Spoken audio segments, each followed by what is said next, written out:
...170 metros entre el suelo y el cable donde vamos a ir colgando. Imagínense la magnitud de eso. ¿Ya? Así que vamos entonces por ese primer viaje. Este no es el más grande, ¿cierto? Este es el más grande. Este es el más grande. Vamos a caminar al borde. A algunos les gusta más el segundo que viene después. Siéntate despacito nomás, quita tu pie. Ya, freno entonces un poco pasado la cascada. Pasando la cascada empiezas a frenar suavecito. Ya. Vamos, siéntate con cuidado. Vamos, 1, 2.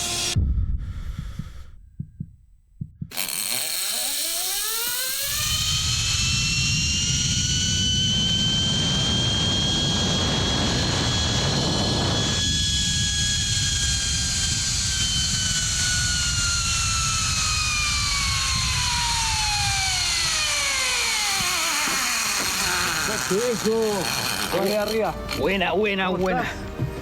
Súper bien, weón. ¿Sabéis que encuentro tan injusto que una cuestión tan bonita dure tan poco, weón? Así en la vida, no, viejo. Esa es la Es como una lección de vida. Me encantó. Voy a hacer mi propio canoping en mi casa. En mi departamento. Igual vivo en un piso de 17, así que para abajo al estacionamiento voy de una. Quedaría eso.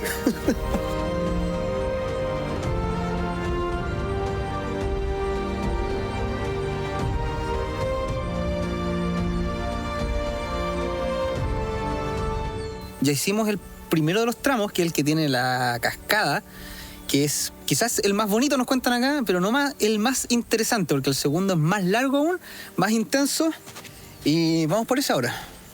Me contaba uno de los guías, Camilo Ferreira, que toda esta zona es la ruta de las cascadas, debido a que efectivamente la que acabamos de ver es una que no siempre del mismo tamaño, pero de hecho hay alguna más grande, la del abuelo era una cascada aún más grande que está en otra parte. Entonces, la cosa es que esta zona está llena de este tipo de cascadas y acá los muchachos, toda la gente que trabaja en turismo está tratando de formalizar esto y darle el nombre de la ruta de las cascadas, que a partir de este año empieza ya como oficialmente a funcionar, por si lo quieren conocer acá en las cercanías de Pucón. Estamos entonces acá en la base del segundo salto de esta ruta, que para ellos en su contabilidad interna es el salto 6 de 7. Los primeros 4 de práctica y luego estos 3 que estamos haciendo. Y es enorme, ¿ya? Son 120 metros de altura también y 300 y algo de largo del cable.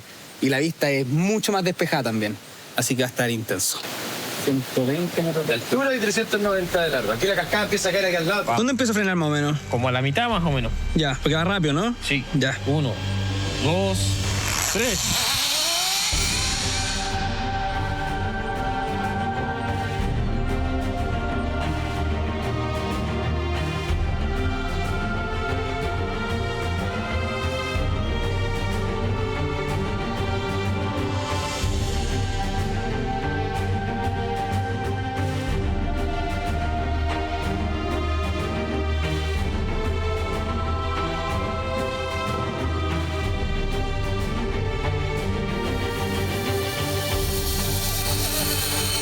¡Esa! Wow, este sí que estuvo intenso, ¿eh? Este es más intenso que la anterior. Efectivamente, este es más intenso, más rápido. Se siente más la velocidad y la adrenalina. Bien. Es que me iría corriendo arriba a tirarme de nuevo.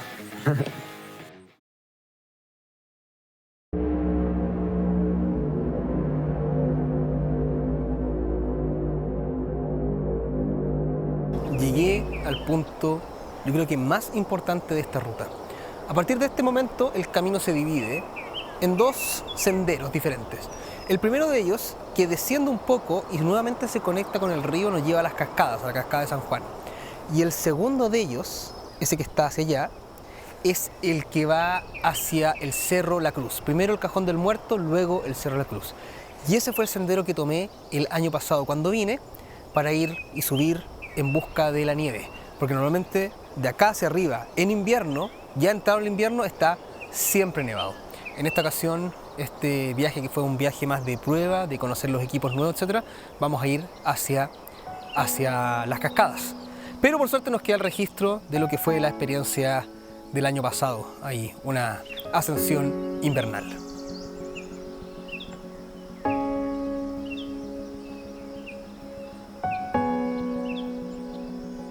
Finalmente Hemos llegado a la parte crítica donde estábamos esperando. La bifurcación hacia el Cerro La Cruz. Cuando llego le pregunto al guardaparque y me dice que sí. Con mucho cuidado se puede subir al Cerro La Cruz. No permiten o no recomiendan que suba cualquier persona porque de verdad arriba las condiciones son mucho más abruptas y es bastante más peligroso y bastante más, bueno, exigente físicamente hablando, y va a ser mucho más frío, está más expuesto y hay más nieve. Aún así es lo que vamos a hacer. ¡Wow! Esto se pone de verdad cada vez más bonito. De verdad se echaba de menos el paisaje nevado.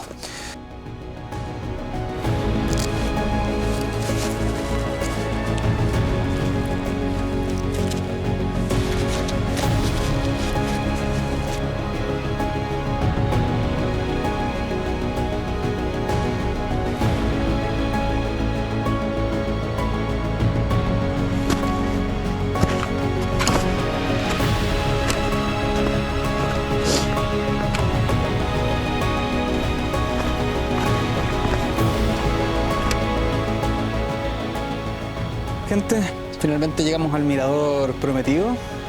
Hacia allá está el Cerro La Cruz, al fondo.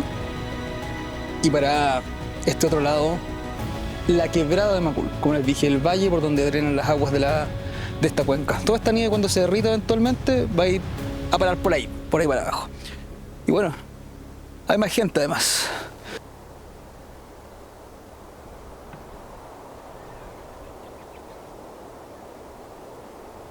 La nieve, este extraño polvito hecho de hielo, de agua congelada, es de suma importancia en la regulación de los ecosistemas. De verdad hay una enorme diferencia entre la lluvia y la nieve, y por eso es importante la preservación de las nieves y los glaciares. ¿Qué es lo que pasa? Que el agua, cuando cae en forma líquida, corre río abajo, y si nadie la atrapa, va directo al mar y nadie la usa literalmente. Ni uno como ser humano, ni la naturaleza tampoco. Ningún árbol se riega con ella, ningún animal la usa para beber. Se va directo al mar. Por otro lado, si el agua cae en forma de nieve, se mantiene acá, no corre. Se mantiene hasta los deshielos de primavera. Por lo tanto, permite que haya un continuo de agua corriendo en los ríos durante más tiempo. ¿Ya? Por eso se dice que las nieves y los glaciares son las reservas de agua dulce, porque guardan el agua de las precipitaciones para todo el año o para años futuros. Como consejo, cuando depositen su mochila en la nieve, lo que normalmente uno hace es dejar el respaldo hacia abajo. Cuando uno deja la mochila en cualquier lado, no cometan ese error porque se va a mojar y se va a enfriar. Me pasó recién que la apoyé en una roca, por suerte no fue mucho, y quedó bien helado. Una real basura. No cometan ese error, por favor. Y ahora, a comer, a comer, a comer.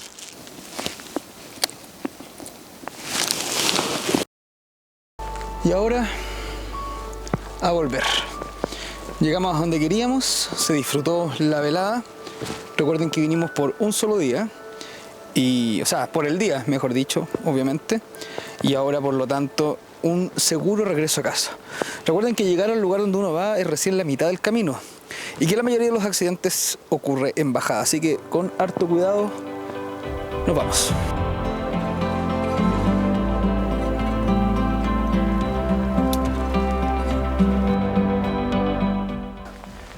Miren estas estalactitas de hielo. Letales. Me recuerdan como en la película Mortal Kombat 1, la antigua, cuando Sub-Zero, Liu Kang, perdón, mata a Sub-Zero, le tira agua, se convierte en una estalactita así y directo al corazón. Igual está letal. Hola.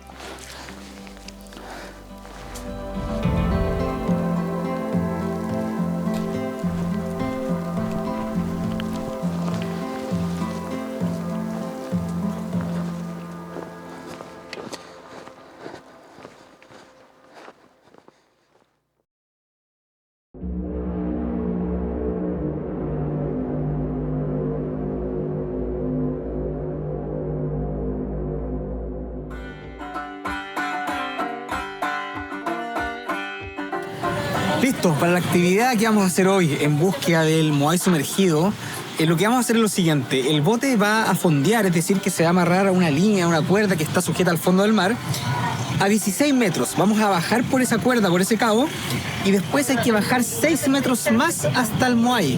No, 6, 8 metros más, porque está a 24 metros. Después de que se mira, se observa el Moai, comienza un ascenso por una pendiente de corales que hay. ¿Ya? No es bueno, nunca bueno hacer buceos profundos y subir rápidamente. Eso hace muy mal. Hay que descomprimir de a poco.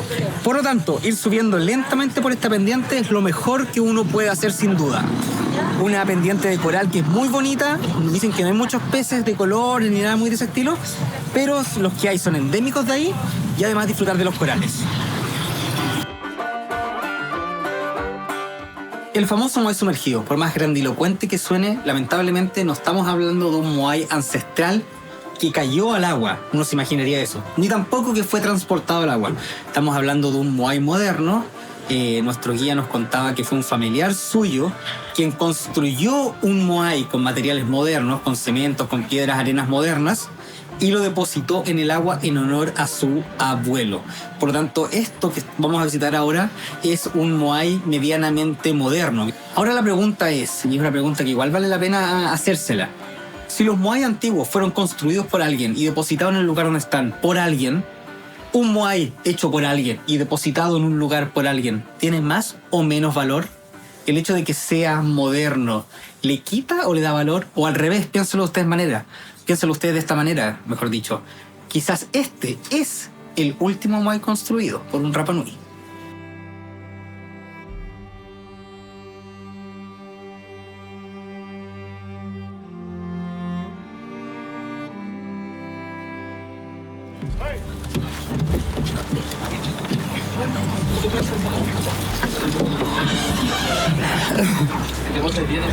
Vamos en búsqueda del Moai sumergido. Esperemos que nuestra búsqueda arqueológica, me sienta como un Indiana Jones del mar, funcione y encontremos el Moai sumergido.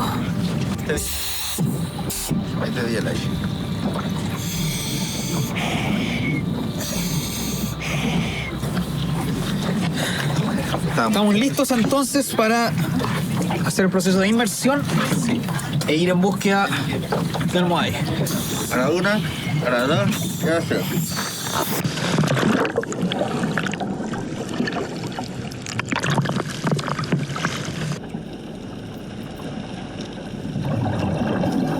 Ya bajo el agua comenzamos nuestro descenso con la ayuda de un cabo. Sí, una cuerda. Y así poder bajar los primeros 16 metros hasta llegar a nuestra primera base. El agua se encontraba con mucha visibilidad y una temperatura, hay que decirlo, bastante cómoda y agradable para hacer un buceo.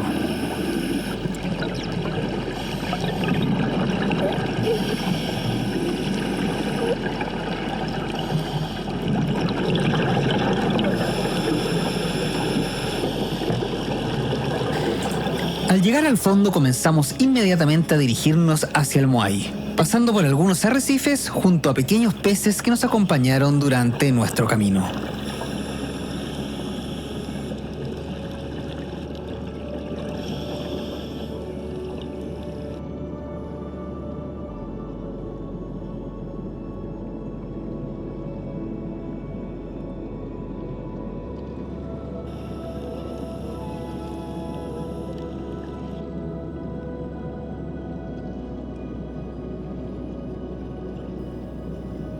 Y sin darnos cuenta ya estábamos frente a nuestro objetivo, el Moai sumergido. Moai que estaba siendo absorbido por la naturaleza y llenándose de coral, en lo que es simplemente el proceso natural y el ciclo de la vida bajo el agua del mar. Debo reconocer que personalmente sí me llamó mucho la atención el hecho que el Moai ya a esta altura y en este tiempo prácticamente no se pudiera ver de lo cubierto que estaba de corales. Y claro, a menos que tú sepas puntualmente dónde se encuentra el Moai, sería prácticamente imposible encontrarlo para una persona que simplemente bucea por ahí.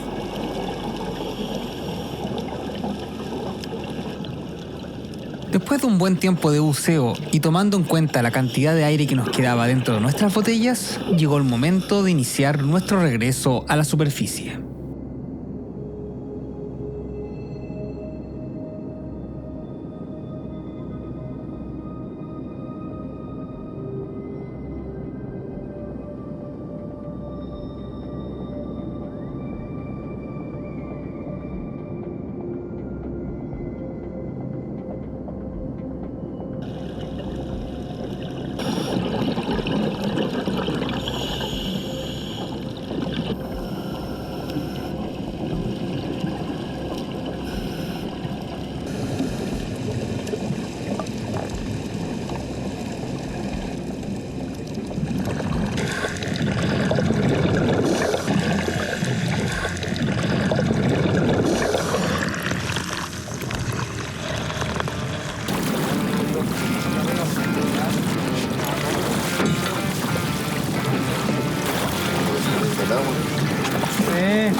súper poco digna la salida del agua siempre. Lo encontré, lo descubrí. Esos son descubrimientos milenarios que los arqueólogos no habían logrado encontrar. Yo lo encontré. Fecha de datación, exámenes de carbono 14, lectura de petroglifos, lectura de corales, hasta la actitud que tenía el Moai antes de ser sumergido. Tenéis que marcar la X en el mapa. La verdad, el mapa del tesoro acá. Gracias, Luis. Vale, mira. Tremenda experiencia. Misión lograda. Con el hito de llegar hasta el Moai sumergido, prácticamente recorrimos toda la cultura del Moai, toda la cultura de la roca, de la piedra, del pueblo Rapa Nui. Oye, la experiencia increíble. El agua clarísima, así que se pudo ver muy bien. Efectivamente al Moai se lo están comiendo los corales. Yo pensaba que tenía una capa como generalizada, pero no, son como pequeños coliflores que le van saliendo al pobre. La experiencia de buceo fue de 24 metros, eso hace que el aire del tanque comprimido se vaya gastando más rápido. Por lo tanto, no pudo ser muy largo. Pero aún así, nos vamos contentos porque es una misión cumplida.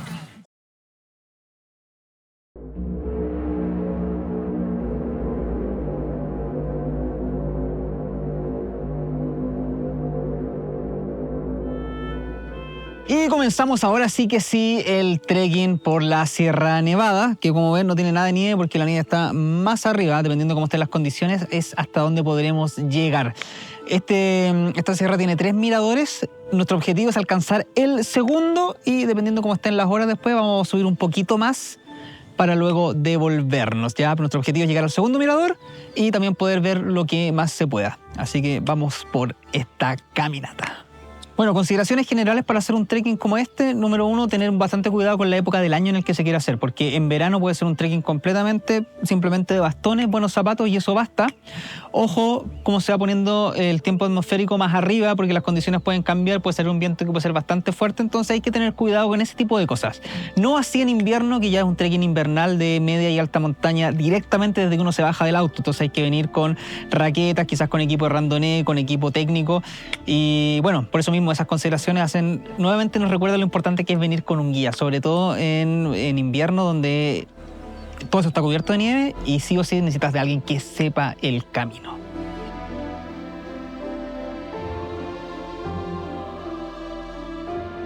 Comenzamos el trekking, vamos a buen ritmo como grupo.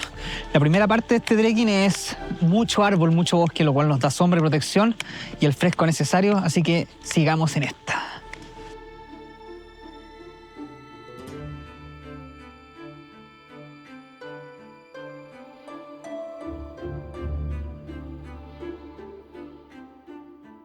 Y después de una muy relajada y rica caminata, hemos llegado finalmente al mirador número 1 de nuestra ruta. Se le dice simplemente mirador Conguillío. Está un poquito más allá, así que misión lograda, la primera de tantas.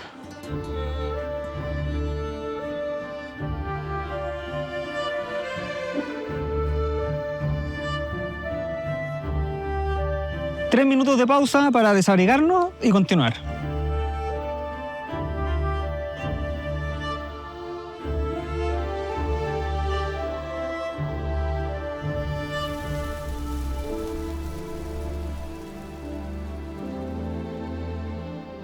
Por favor, miren el tamaño de este árbol. De verdad, el puro tronco se necesitan como 7 o 8 personas para poder abrazarlo. Se le dice el coihue abuelo. Se calcula que debe tener aproximadamente unos 500 a 600 años y ya está en su vejez, porque los árboles también tienen un ciclo de vida y eventualmente mueren de viejo. Como murió este que está acá al lado, que ya falleció, se sigue manteniendo en pie solamente por fuerza, pero en cualquier momento podría caer.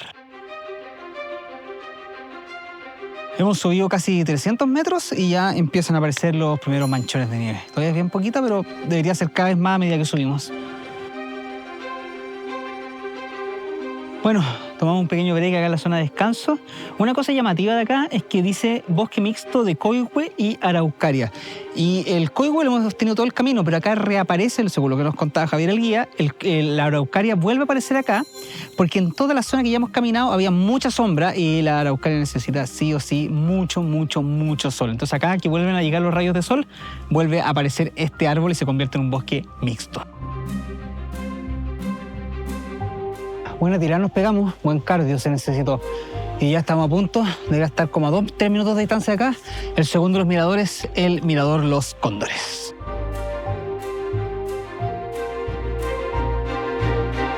Según el GPS hemos subido, estamos aproximadamente 1400 y tantos metros sobre el nivel medio del mar. Esto igual no es del todo preciso como herramienta, sobre todo para la altura, para las coordenadas sí. Lo que significa que hemos subido aproximadamente entre 350 a 400 metros más o menos por ahí. Pongámoslo entre 300 y 350 metros del lago, que es lo que estamos viendo en este momento, que desde esta altura se ve muy, muy, muy bonito. Y se ve entero, porque desde abajo no se veía entero.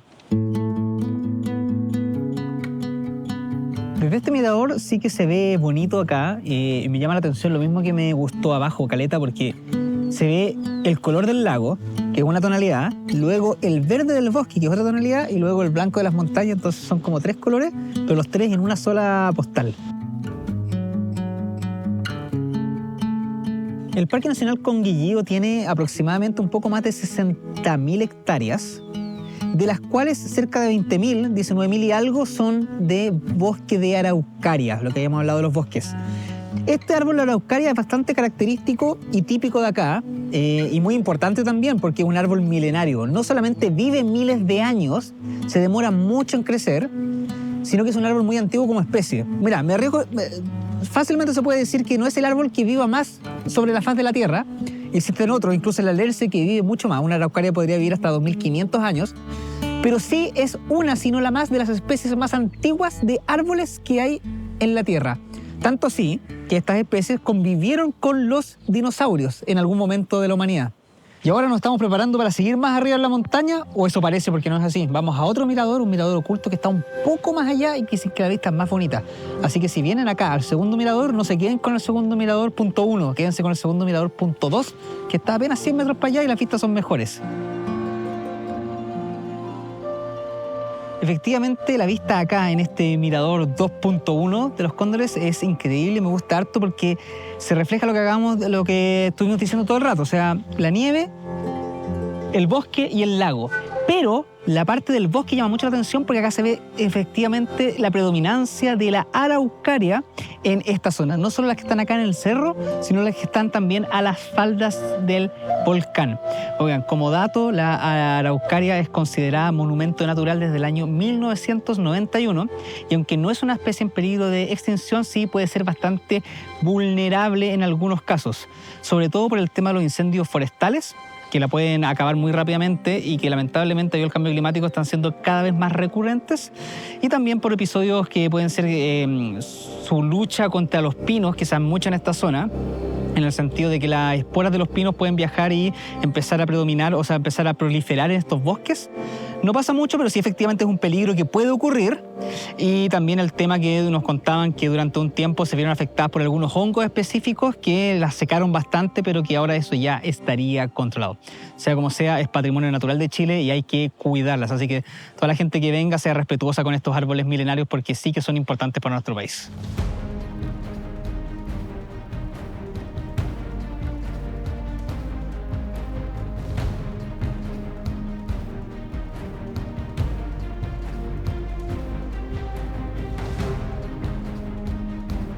Ya en nuestros metros finales empieza a aparecer cada vez más nieve. Muy rico esto y refrescante.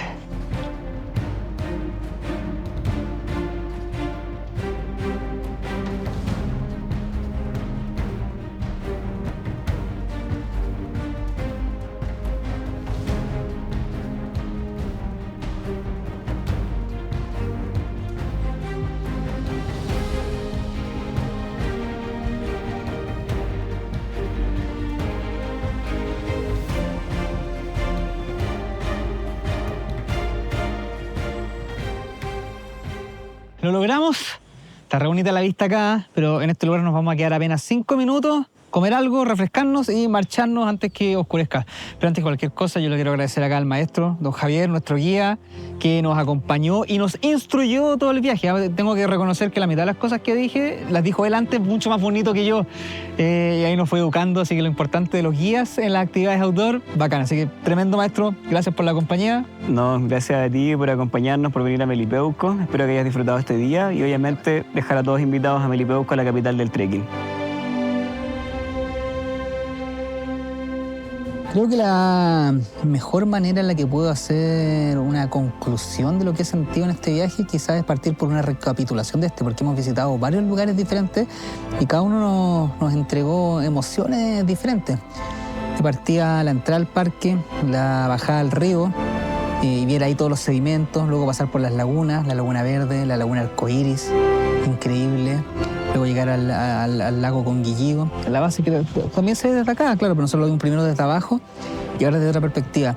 Y para terminar con el trekking al sendero Sierra Nevada, también que fue una experiencia bien entretenida, bien deportiva, que me gusta harto a mí también eso, disfrutarlo, ensimismarme y disfrutar del caminar, del tener un ritmo constante, del sentir mi cuerpo cómo trabaja en la caminata. El trekking también es una cuestión súper personal, entonces poder terminar con esto siempre es rico. Uno está cansado, uno está con hambre, quizás un poco de frío. Ahora hay que bajar, son las 5:15 de la tarde, una hora súper prudente para bajar, pero recuerden nunca quedarse a oscuras en el cerro, eso puede ser peligroso por el frío y por la oscuridad, obviamente tal. Es la mejor parte, bajar, llegar a comer o una bebida bien helada, es lo mejor. Eso es lo bueno, lo bonito de hacer esta actividad, porque uno tiene una parte de una conexión con la naturaleza y luego recuperáis y vais a las cosas ricas que te gustan de la ciudad, de los pueblos y los disfrutáis también.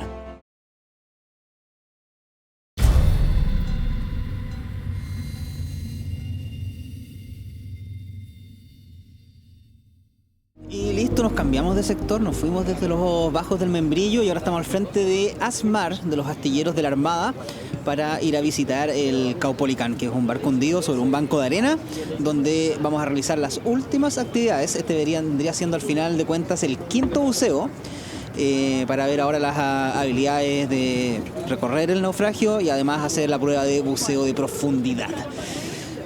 Estoy cansado, no lo voy a negar, pero vamos por eso. Y bueno, finalmente llegó el momento del último de los 5 buceos, la prueba final. Esta inmersión constaba de 2 etapas. La primera de ellas era hacer el buceo de profundidad, hasta casi 30 metros. Primero había que dirigirse al naufragio Caupolicán, embarcación que se encontraba sumergida de manera inclinada. Por lo tanto, teníamos que dirigirnos hacia su proa, la parte más profunda, la cual se encontraba aproximadamente a 18-19 metros. Una vez ahí, había que seguir bajando por un acantilado submarino aproximadamente 10 metros más. A esa profundidad, el aire que uno consume con cada bocanada es tanto que el tiempo de inmersión se reduce mucho más. Por lo tanto, y en función de que había que hacer más actividades, estuvimos ahí solamente un par de minutos para luego subir. Y ahora, la parte más exigente de esta prueba. El objetivo era tener la capacidad de poder navegar y bucear por lugares que tuvieran muchos obstáculos, por ejemplo un naufragio. Pero con una dificultad extra, la visibilidad limitada. Imaginando en este caso que perdemos nuestra máscara de buceo y tenemos que bucear con ojo desnudo, con lo difícil que es ver debajo del agua, además con toda la sal irritándote los ojos. Para poder sortear este tipo de obstáculos se utiliza una vía, es decir, una cuerda que nos va marcando la ruta. Y nosotros, prácticamente a ciegas, tenemos que ser capaces de circular por esta cuerda hasta llegar de un lugar a otro, buscando el camino para poder realizar nuestro buceo, aunque estemos a ciegas, con la mayor seguridad posible.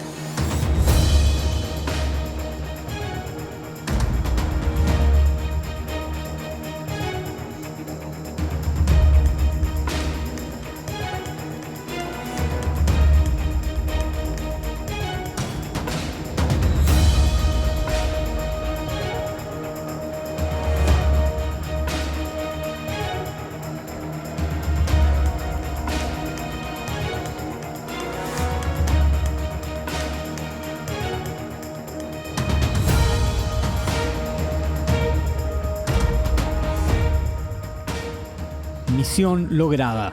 Ahora, antes de salir, obviamente teníamos que hacer nuestra parada de seguridad. Y en este caso no era un entrenamiento. Habíamos realizado recién un buceo de profundidad, habíamos hecho un ejercicio bajo el agua y por lo tanto nuestra parada de seguridad con el fin de eliminar el nitrógeno de nuestro cuerpo era 100% real. 3 minutos de pausa a 5 metros de profundidad. Una vez terminado con esto y antes que se nos acabara el aire de la botella, fue momento de salir.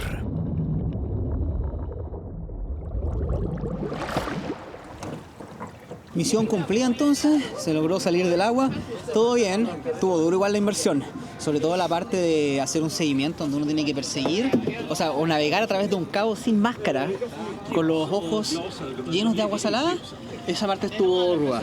Lo demás todo bien, la parada de descompresión, harto frío, por eso tenemos un tecito caliente y ahora de vuelta al puerto para terminar satisfactoriamente esta actividad de buceo, este tremendo capítulo de buceo, mejor dicho.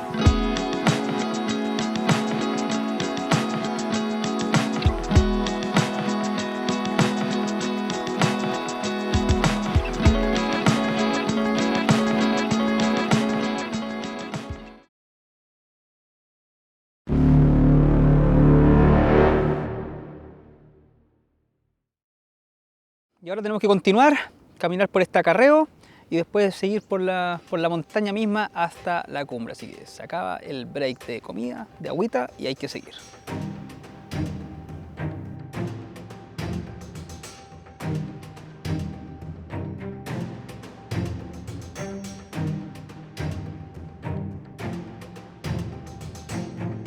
Bueno, subiendo por este acarreo, con el lago Frías de fondo, pues bien difícil, es cansador, con harta pendiente, pero un poco más arriba finalmente podemos llegar a un arenal que es medianamente plano, bastante plano, y hay que caminar un buen trecho hasta finalmente llegar al último tramo que nos lleva a nuestra cumbre. Así que ahora a continuar, simplemente hay que seguir el último tramo, estamos muy sobre el tiempo como siempre, pero vamos que se puede para disfrutar acá los paisajes increíbles, eso sí, se da por pagado cada instante, simplemente con mirar estos paisajes del sur.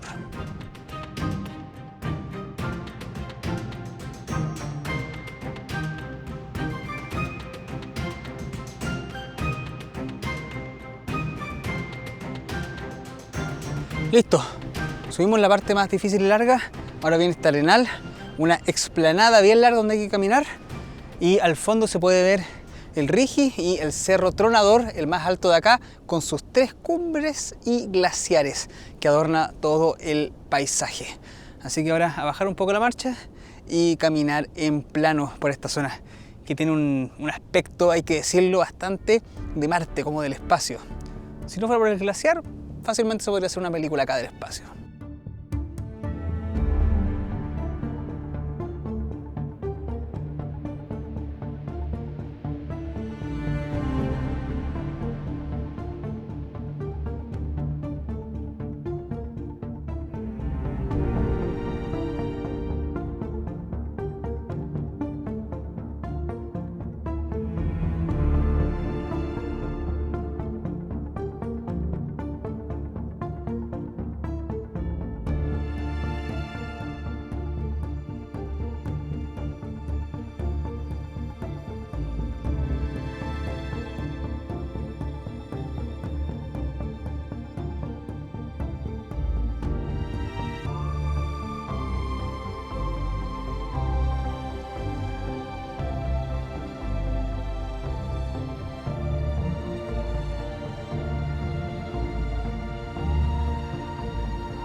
Y durante el tramo final tuvimos la suerte de encontrarnos con esta laguna que está con bastante agua. ¿Por qué digo bastante agua? Porque estas lagunas son súper esporádicas.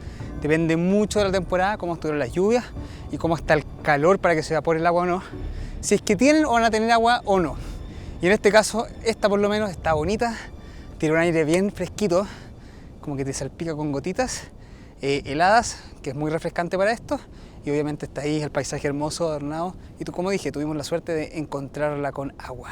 Pero el deber nos llama y la caminata debe continuar. Ya queda bastante poco, así que vamos con todo el ánimo a conseguir nuestra meta del día.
Bueno, con este hermoso paisaje de fondo, el Cerro Tronador, podemos decir finalmente que hicimos cumbre. Además, acá hay un barranco increíble, las vistas son espectaculares.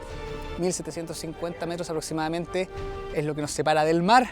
La altura de este trekking estuvo increíble, con varias dificultades. La parte del bosque fue bien difícil de atravesar y después los acarreos bien cansadores, pero acá estamos. Y de fondo, como les dije, el Cerro Tronador, el más alto de la región, frontera natural entre Chile y Argentina, porque es una de las cumbres más altas que dividen las aguas.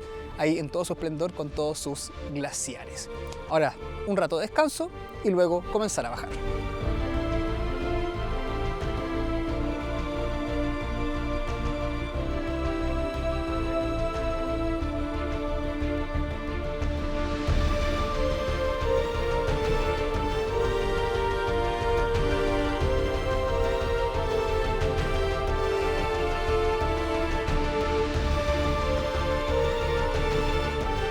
Y después de haber descansado y tomado un poquito de agua, llegó el momento de hacer el descenso. Recuerden siempre, el descenso siempre es el momento donde ocurren más accidentes, porque uno va más cansado, porque va más descuidado sobre todo, y porque tiene más ganas de volver rápido. Así que la mente es ahí donde tiene que estar, en el descenso.